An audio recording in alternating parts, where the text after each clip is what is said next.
निवेश आरोग्य में भाग 176, हिंदी परिवार में निवेश भाग 15, खेती वैद्य दिलीप गाडगिल पुणे। तो मैं परिवार में निवेश के बारे में बात कर रहा था और फिर अर्थार्जन के उपाय क्या क्या है इसके बारे में बता रहा था। खास करके देहातों में खेती ये एक प्रधान अर्थार्जन का उपाय है और जिस तरीके से अभी खेती की जा रही है वो पूर्णतः अनैसर्गिक इस प्रकार की है। ना ही बीज हमारे पास है, ना ही नैसर्गिक खाद उनका है। तो केमिकल पेस्टिसाइड्स, फर्टिलाइजर्स और ये संकरित, इन सभी के जरिए जमीन का, पानी का, हवा का प्रदूषण इस प्रकार का हो रहा है और हम जहरीला अन्न खा रहे हैं। तो इसमें परिवर्तन आना जरूरी है और हमारा पैसा बहुत बाहर जा रहा है, देश से बाहर जा रहा है। तो मूल आधार है देसी गाय। तो देसी गाय से हमें दूध और उसके प्रोडक्ट्स मिल सकते हैं और गोबर और गोमूत्र, ये दोनों भाव मिल सकते हैं।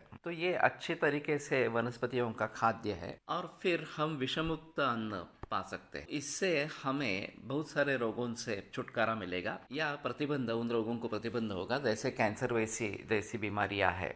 इसका मूल कारण अभी इस प्रकार का विषयुक्त जहरीला अन्न ये है। तो अभी किसानों की मानसिकता ये बन गई है कि नैसर्गिक पद्धति से खेती हो ही नहीं सकती इस प्रकार, क्योंकि उसमें उत्पन्न कम इस प्रकार का होता है और इसलिए जो संकरित बीज कंपनी से खरीदना, पेस्टिसाइड्स का प्रयोग करना, फर्टिलाइजर्स का प्रयोग करना, ये काफ़ी प्रचलन में आ गया है और फिर ये सब खर्च बढ़ते ही जा रहे हैं और ज़मीन की जो उपज है वो कम कम हो जा रही है। तो आगे चलकर बहुत भयानक स्थिति होगी कि कितना भी खाद डालोगे तो भी कुछ नहीं होगा।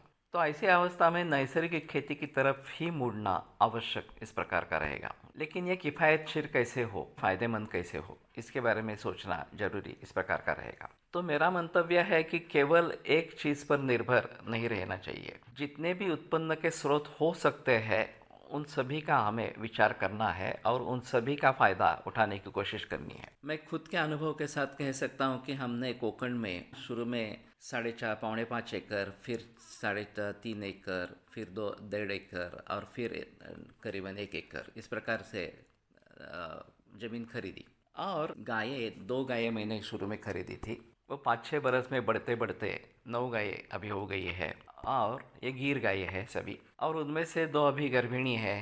तो अगले बरस में 11 हमारे पास गायें होगी इस प्रकार से। अब इसको आगे हम लेके जाएंगे तो दूध का उत्पादन बढ़ता जाएगा। उसका हम घी वैसे भी बना रहे हैं उसकी मलाई निकाल कर, लेकिन शेष जो दूध है उसका श्रीखंड, या हमारे ग्रंथों में एक अलग तरीके का श्रीखंड बताया गया है, उसके बारे में रसाला करके उसके बारे में थोड़ा जिक्र करेंगे।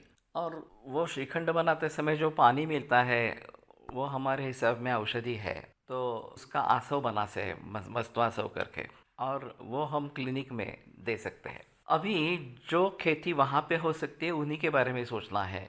तो रागी है, हल्दी है, अदरक है, तिल है और सरसों वगैरह ये है। ये बातें हम उगाने की कोशिश अभी कर रहे हैं। तो इन सभी से खेती फायदेमंद होगी। तो इसी प्रकार से सभी को सोचना है।